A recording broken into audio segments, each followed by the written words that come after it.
We begin with the soaring costs of heating and lighting our homes. First, staying warm. The latest numbers from the governor's energy office show the highest, lowest, and average prices for heating oil in different areas of the state.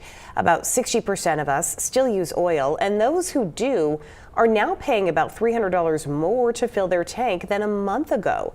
For those who heat with kerosene, it's even worse. They're paying now nearly $1 more a gallon than oil customers in some areas. In the past 10 years, there have been only 2 other times that heating oil and kerosene prices have risen this high.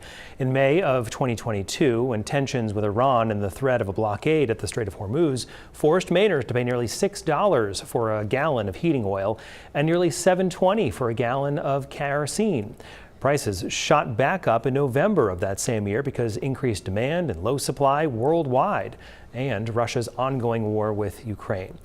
Of course, it's not only oil and gas prices that are going up right now, so is the cost of electricity, which a growing number of Mainers now use to heat their homes. News Center Maine's Christian Harsa has been looking into that part of the equation. He's here with what he's found on this. Hi, Christian. Hi, Brian and Amanda. So this week at the State House, Democrats and Republicans both talked about the rising costs of energy and laid out what they think is going to bring them down. But why have those rates gone up? Well, I dove into the numbers to see how they translate to your monthly bill.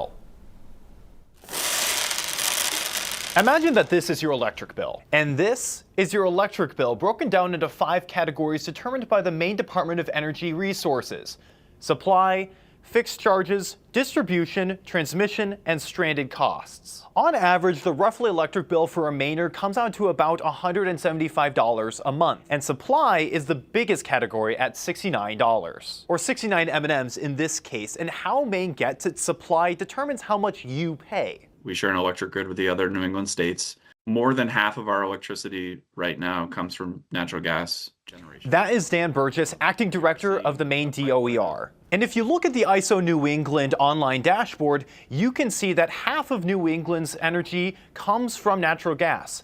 And the ISO To Go app goes a little bit further, showing the impact that so-called behind-the-meter projects like residential rooftop solar systems are creating. Burgess told me what the app showed at about noon on Friday. We're using 9,316 megawatts of electricity right now. Without that behind-the-meter solar in New England, this is New England-wide, we'd be seeing 14,600 megawatts of demand, which is about a 5,000 megawatt difference. One thing that has been a big topic in energy is net energy billing, which helps pay for local community solar projects. In 2023, the Maine Office of the Public Advocate found that net energy billing would cost ratepayers $220 million a year. So where is that on your bill? It's right here at about $5 a month on average. And net energy billing is going away. We actually have been, as the department, tasked with creating a new program, which Burgess says will lower costs. This report commissioned by the DOER says supply is the most volatile and costly part of your bill.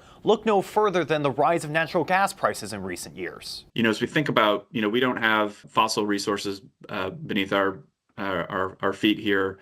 But we do have the ability to invest in local homegrown resources that can reduce our exposure to these global markets. Homegrown energy that comes from a variety of sources, making a more diverse grid. This paper from June by financial advisory firm Lazard shows the most cost-effective forms of energy nationally are solar and wind. Opponents of wind and solar, like many members of the Maine GOP, say the state needs something else. We need baseload power. Burgess describes baseload energy as energy that doesn't change, such as nuclear energy and natural gas being common sources of that. But Burgess says there is a lack of new natural gas plants coming into New England. And this report from the conservative Maine Policy Institute from January says the time it takes to get a nuclear power plant up and running to generate electricity takes about 10 years. And no small modular reactors have been installed anywhere in the United States on a commercial basis to date. Burgess and Republicans agree that local sources of energy are the key to Maine's energy future, because to see the impact of global energy, you need to look no further than the gas pump or your electric bill. According to the Maine DOER, since the war in Iran began, wholesale natural gas prices in New England have not changed much, but prices have been on the rise around the world, which could impact the rates here in the U.S. and send the electricity costs even higher. Interesting breakdown. Yeah. Hope you got a snack afterward. Yes. All right, Christian, thank you.